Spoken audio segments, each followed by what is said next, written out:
Hello friends, welcome to my channel competitive English with প্রাইমাইটেড। তো বন্ধুরা দেখো, কলকাতা হাইকোর্টে 16,500 যে নিয়োগ হয়েছিল 2021 সালে। তো এই 16,500 নিয়োগ সম্পূর্ণ হওয়ার পরেও কোনো প্রকার কিন্তু অ্যাডিশনাল যে প্যানেল, তো সেটা কিন্তু বের হয়নি। তো সেই প্যানেল থেকে 16,500 প্যানেল থেকে যেন 5% যে অ্যাডিশনাল প্যানেল, তো সেটা যেন দেওয়া হয়। তো সেটা নিয়ে কলকাতা হাইকোর্টে কিন্তু কেস ফাইল হয়ে গেছে।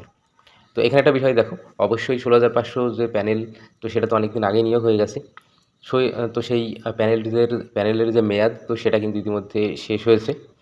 তারপরেও কিন্তু 5% যে অ্যাডিশনাল প্যানেল, তো তার জন্য মামলা করা হয়েছে। কারণ এখানে সেই অর্থে 5% যে প্যানেল, সেটা দেওয়ার জন্য কিন্তু মানে প্যানেলটার মেয়াদ আছে কি নেই সেটা কিন্তু নির্ভর করে না।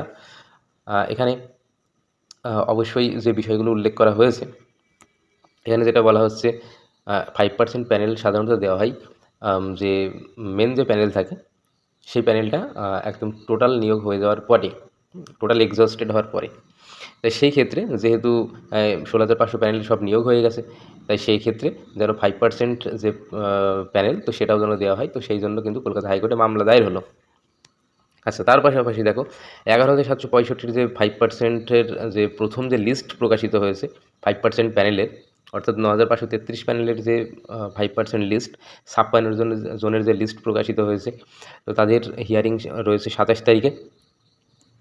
অর্থাৎ আজকে তাদের হিয়ারিং রয়েছে, সরি, আজ তাদের কাউন্সেলিং রয়েছে। তাহলে এই যে কাউন্সেলিং, তাদের এই কাউন্সেলিং হবে কি না? তো দেখো, তো কাউন্সেলিং কিন্তু অবশ্যই হবে। কারণ কলকাতা হাইকোর্টে যতই মামলা চলুক না কেন, তো এর যে হিয়ারিং, এই মামলার যে হিয়ারিং, তো সেই হিয়ারিংটা কিন্তু মোটামুটি জানুয়ারির দিকে হবে। জানুয়ারির 2 তারিখ বা তারও পরে হতে পারে। তবে তার আগে কিন্তু কাউন্সেলিংয়ে কোনো প্রকার বাধা নেই। তো সেই কারণে অবশ্যই তোমরা তোমাদের যে যেসব ডকুমেন্টসগুলো তোমাদের নিতে বলা হয়েছে, তোমরা অবশ্যই সেই ডকুমেন্টসগুলো নিয়ে তোমরা চলে যাবে এপিসি ভবন। তোমাদের 12টার সময় যেতে বলা হয়েছে। তো অবশ্যই তোমাদের কাউন্সেলিং কিন্তু হবে। তো যাই হোক, তো প্রাইমারি সংক্রান্ত বিভিন্ন খবর পেতে অবশ্যই আমাদের চ্যানেলের সঙ্গে যুক্ত থাকবে। ধন্যবাদ।